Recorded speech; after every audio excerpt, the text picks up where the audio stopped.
पूज्याय राघवेन्द्राय सत्यधर्मरताय च। ನಮಸ್ಕಾರ, ಪರಿಮಳ ಮೀಡಿಯಾ ಯೂಟ್ಯೂಬ್ ಚಾನೆಲ್ಗೆ ಸ್ವಾಗತ. ನಾವು ಹಿಂದಿನ ಸಂಚಿಕೆಯಲ್ಲಿ ವೀಣೆ ನುಡಿಸುವಾಗ ಒಂದು ತಂತಿ ಹರಿದು ಅದರಿಂದ ತಿಮ್ಮಣ್ಣ ಬೇಸರಗೊಂಡ ವಿಚಾರವನ್ನು ತಿಳಿದುಕೊಂಡಿದ್ದೆವು. ಈಗ ವೀಣೆ ನುಡಿಸುವಾಗ ತಂತಿ ಕಟ್ಟಾಗಿದ್ದಕ್ಕೆ ತಿಮ್ಮಣ್ಣ ಭಯಗೊಂಡು, ಇದೇನಾದರೂ ಅವಘಡದ ಮುನ್ಸೂಚನೆಯೇ, ಭಯವಾಗುತ್ತಿದೆ ಅಜ್ಜಿ ಎಂದು ಹೇಳುತ್ತಾನೆ.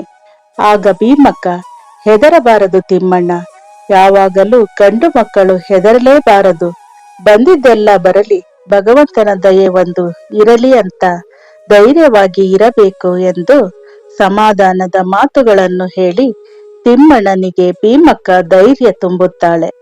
ಅಷ್ಟರಲ್ಲಿ ಅಲ್ಲಿಗೆ ಒಬ್ಬ ಪರಿಕರ್ಮಿ ಬಂದು ತಿಮ್ಮಣ್ಣನಿಗೆ ಗುರುಗಳು ಕರೆಯುತ್ತಿರುವ ವಿಚಾರವನ್ನು ತಿಳಿಸುತ್ತಾನೆ. ಮೊದಲೇ ಭಯಗೊಂಡಿದ್ದ ತಿಮ್ಮಣ್ಣನಿಗೆ ಗುರುಗಳು ಕರೆಯುತ್ತಿರುವ ವಿಚಾರವನ್ನು ಕೇಳಿ ಇನ್ನೂ ಭಯವಾಗುತ್ತದೆ. ಭಯದಿಂದಲೇ ವಿಜಯೇಂದ್ರ ಗುರುಗಳ ಹತ್ತಿರ ಬಂದ ತಿಮ್ಮಣ್ಣ ಗುರುಗಳಿಗೆ ಸಾಷ್ಟಾಂಗ ನಮಸ್ಕಾರ ಮಾಡಿ, ಗುರುಗಳೇ ಕರೆದಿರಂತೆ ಎಂದು ಕೇಳುತ್ತಾನೆ. ಆಗ ವಿಜಯೇಂದ್ರ ಗುರುಗಳು, ತಿಮ್ಮಣ್ಣ, ನೀನು ಈ ಕೂಡಲೇ ಕಾವೇರಿ ಪಟ್ಟಣಕ್ಕೆ ಹೊರಡಬೇಕು, ನಿನಗಾಗಿ ಹೊರಗಡೆ ಬಂಡಿ ಕಾದಿದೆ ಎಂದಾಗ ತಿಮ್ಮಣ್ಣನಿಗೆ ಇನ್ನೂ ಭಯ ಹೆಚ್ಚಾಗುತ್ತದೆ. ಆತಂಕದಿಂದ ಗುರುಗಳೇ ಎನ್ನುತ್ತಾನೆ ತಿಮ್ಮಣ್ಣ. ಆಗ ವಿಜಯೇಂದ್ರ ಗುರುಗಳು, ಆತಂಕ ಬೇಡ ಮಗು, ಜೀವನ ಎಂದ ಮೇಲೆ ಏರಿಳಿತಗಳು ಇರುವುದು ಸಹಜ. ನಿನ್ನ ತಾಯಿಯವರಿಗೆ ಆರೋಗ್ಯ ಸರಿ ಇಲ್ಲ ಎಂದು ಕಾವೇರಿ ಪಟ್ಟಣದಿಂದ ರಾಮಚಂದ್ರ ಆಚಾರ್ಯರು ಸುದ್ದಿ ಕಳಿಸಿದ್ದಾರೆ. ಹೋಗು, ನಿನ್ನ ತಂದೆ ತಾಯಿಯವರ ಯೋಗಕ್ಷೇಮವನ್ನು ಗಮನಿಸು, ಅವರ ಆರೋಗ್ಯ ಸುಧಾರಿಸಿದ ಮೇಲೆ 4 ದಿನ ಅಲ್ಲೇ ಇದ್ದು ಬಾ, ಅವಸರದಿಂದ ಬರಬೇಕಾಗಿಲ್ಲ ಎಂದು ಹೇಳುತ್ತಾರೆ. ಆಗ ತಿಮ್ಮಣ್ಣ, ಅಲ್ಲಿ ಇನ್ನೇನಾಗಿದೆಯೋ, ಆದರೆ ಇಲ್ಲಿ ನನ್ನ ಕರ್ತವ್ಯಗಳು ಎನ್ನುತ್ತಿದ್ದಂತೆ ತಕ್ಷಣ ಶ್ರೀ ಸುರೇಂದ್ರ ಗುರುಗಳು, ಕರ್ತವ್ಯದಷ್ಟೇ ಜವಾಬ್ದಾರಿಯು ಮುಖ್ಯ ಮಗು, ಎಲ್ಲವೂ ಹರಿಚಿತ್ತದಂತೆ ನಡೆಯುವುದು ಎಂದು ಹೇಳುತ್ತಾರೆ.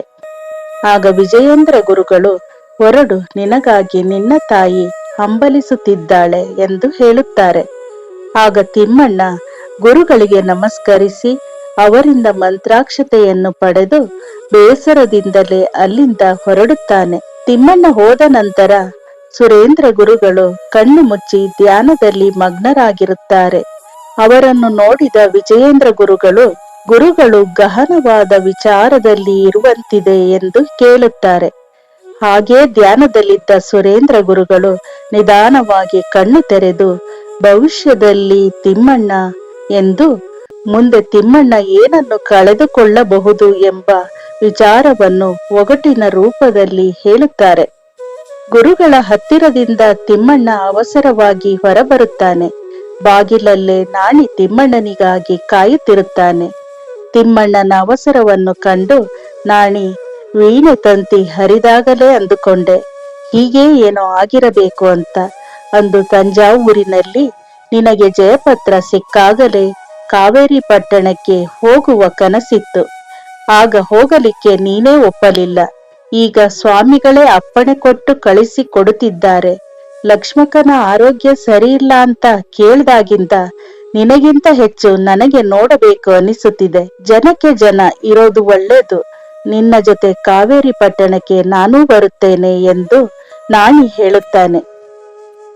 ಆಗ ತಿಮ್ಮಣ್ಣ, ಅಲ್ಲಿ ಹೋದರೆ ನಾನು ಹಿಂದಿರುಗಿ ಬರುವುದು ಎಷ್ಟು ದಿನ ತಡವಾಗುತ್ತದೋ, ಬೇಡ ನಾಣಿಯಣ್ಣ, ನಿನಗೇಕೆ ತೊಂದರೆ ಎಂದು ಹೇಳುತ್ತಿದ್ದಂತೆ ಅಲ್ಲಿಗೆ ಬಂದ ಭೀಮಕ್ಕ, ತೊಂದರೆ ಏನ್ ಬಂತು ತಿಮ್ಮಣ್ಣ, ಕರ್ಕೊಂಡು ಹೋಗು, ಕಾವೇರಿ ಪಟ್ಟಣಕ್ಕೆ ಹೋಗಬೇಕು ಅಂತ ಯಾವತ್ತಿನಿಂದಲೋ ಕಾಯ್ಕೊಂಡು ಕೂತಿದ್ದಾನೆ, ಜೊತೆಗಿರ್ಲಿ, ಕರ್ಕೊಂಡು ಹೋಗು ಎಂದು ಭೀಮಕ್ಕ ಹೇಳುತ್ತಾಳೆ. ತಿಮ್ಮಣ್ಣ ಏನು ಉತ್ತರಿಸದೆ ಮೌನವಾಗಿ ಇರುತ್ತಾನೆ. ಆಗ ಭೀಮಕ್ಕ, ಅಲ್ಲಿ ಪರಿಸ್ಥಿತಿ ಏನಾಗಿದೆಯೋ ಏನೋ, ಅಷ್ಟಿಲ್ಲದೆ ಸ್ವಾಮಿಗಳು ಬಂಡಿ ಸಿದ್ಧ ಮಾಡಿ ತಕ್ಷಣ ಹೋಗುವಂತೆ ಕಳಿಸ್ತಾರೆಯೇ, ಯಾವುದಕ್ಕೂ ಜೊತೆಯಲ್ಲೊಬ್ರು ಇರೋದು ಒಳ್ಳೇದು ಎಂದು ಹೇಳಿ ನಾಣಿ ಕಡೆ ನೋಡಿ, ಈ ಮುಂಡೆದಕ್ಕೂ ನಿನ್ನ ಬಿಟ್ಟಿರೋದಕ್ಕೆ ಕಷ್ಟ ಎಂದು ಭೀಮಕ್ಕ ಹೇಳುತ್ತಿದ್ದಂತೆ ತಿಮ್ಮಣ್ಣನಿಗೆ ದುಃಖ ಉಕ್ಕಿ ಬರುತ್ತದೆ. ತಿಮ್ಮಣ್ಣ ದುಃಖದಲ್ಲೇ ಸರಿ ಎಂದು ಹೇಳುತ್ತಾನೆ. ಇಬ್ಬರೂ ಅಲ್ಲಿಂದ ಹೊರಡುತ್ತಾರೆ. ಭೀಮಕ್ಕ ಆಶೀರ್ವಾದ ಮಾಡಿ ಕಳಿಸುತ್ತಾಳೆ. ಅವರು ಹೋದ ನಂತರ ಬಂಗಾರದಂತ ಮಗ, ದೇವ್ರಂತ ತಂದೆ ತಾಯಿ, ಎಲ್ಲದಕ್ಕೂ ಪಡ್ಕೊಂಡು ಬಂದಿರ್ಬೇಕು, ಭಗವಂತ ಎಲ್ಲಾ ಒಳ್ಳೇದ್ ಮಾಡಪ್ಪ ಎಂದು ಹೇಳಿ ಆಕಾಶದತ್ತ ಮುಖ ಮಾಡಿ ಕೈ ಮುಗಿಯುತ್ತಾಳೆ. ಇತ್ತ ಕಾವೇರಿ ಪಟ್ಟಣದಲ್ಲಿ ಲಕ್ಷ್ಮೀದೇವಿಗೆ ಆರೋಗ್ಯ ತುಂಬಾ ಹದಗೆಟ್ಟಿದೆ. ಕನಕಾಚಲ ಭಟ್ಟರು ಹೆಂಡತಿಯನ್ನು ತನ್ನ ಎದೆಗೆ ಒರಗಿಸಿ ಮಲಗಿಸಿಕೊಂಡಿದ್ದಾರೆ. ಪಕ್ಕದಲ್ಲಿ ರಾಮಚಂದ್ರ ಆಚಾರ್ಯರ ಮಗಳು ತಾರಾ ಔಷಧಿ ಚೂರ್ಣವನ್ನು ತಯಾರು ಮಾಡಿ ಲಕ್ಷ್ಮೀದೇವಿಗೆ ಕೊಡಲು ಮುಂದಾಗುತ್ತಾಳೆ. ಆಗ ಲಕ್ಷ್ಮೀದೇವಿ, ನನಗೆ ಯಾವ ಔಷಧಿ ಚೂರ್ಣವೂ ಬೇಡ, ನಗು ನಗುತ್ತಾ ನನ್ನನ್ನು ಕಳಿಸಿಕೊಡಿ, ನಾನು ಹೋಗಬೇಕು ಎಂದು ಹೇಳುತ್ತಾಳೆ. ಹೆಂಡತಿಯ ಮಾತನ್ನು ಕೇಳಿ ಕನಕಾಚಲ ಭಟ್ಟರಿಗೆ ದುಃಖವಾಗುತ್ತದೆ. ಹೀಗೇಕೆ ಮಾತನಾಡುತ್ತಿರುವೆ ಲಕ್ಷ್ಮಿ? ನಿನ್ನ ಮಾತನ್ನು ಕೇಳಿ ತಾರಾ ಭಯ ಪಡುತ್ತಾಳೆ. ಆಗ ಲಕ್ಷ್ಮೀದೇವಿ ನರಳುತ್ತಲೇ, ತಾರಾ, ಈ ಬಿದ್ದು ಹೋಗುವ ಮರಕ್ಕೆ ಏಕೆ ಸೇವೆ ಮಾಡುತ್ತೀಯ? ನನಗೆ ಇದೆಲ್ಲ ಬೇಡ. ಆಗ ಕನಕಾಚಲ ಭಟ್ಟರು, ಹಾಗೆಲ್ಲ ಮಾತನಾಡಬೇಡ ಲಕ್ಷ್ಮಿ, ಈ ಔಷಧಿಯನ್ನು ತೆಗೆದುಕೊಂಡು ಬೇಗ ಗುಣವಾಗುತ್ತೀಯ ಎಂದು ಹೇಳುತ್ತಾರೆ. ಆಗ ಲಕ್ಷ್ಮೀದೇವಿ, ನನಗೆ ಬದುಕಲು ಆಸೆ ಇಲ್ಲ, ದಯಮಾಡಿ ನನ್ನನ್ನು ಕಳಿಸಿಕೊಡಿ ಎಂದು ಹೇಳಿ ಹಾಗೆ ಆಯಾಸಗೊಂಡು ಮಲಗುತ್ತಾಳೆ. ಅವಳ ಮಾತನ್ನು ಕೇಳಿ ಕನಕಾಚಲ ಭಟ್ಟರಿಗೆ ಮತ್ತು ತಾರಾಳಿಗೆ ತುಂಬಾ ದುಃಖವಾಗುತ್ತದೆ. ಪೂಜ್ಯಾಯ ರಾಘವೇಂದ್ರಾಯ ಸತ್ಯಧರ್ಮರತಾಯ ಚ. ಇದೇ ರೀತಿ ಶ್ರೀ ಗುರುರಾಯರ ಸಂಪೂರ್ಣ ಚರಿತ್ರೆಯನ್ನು ತಿಳಿಯಲು ನಮ್ಮ ಪರಿಮಳ ಮೀಡಿಯಾ ಯೂಟ್ಯೂಬ್ ಚಾನೆಲ್ ಅನ್ನು ಸಬ್ಸ್ಕ್ರೈಬ್ ಮಾಡಿ, ಲೈಕ್ ಮಾಡಿ, ಶೇರ್ ಮಾಡಿ. ಧನ್ಯವಾದಗಳು.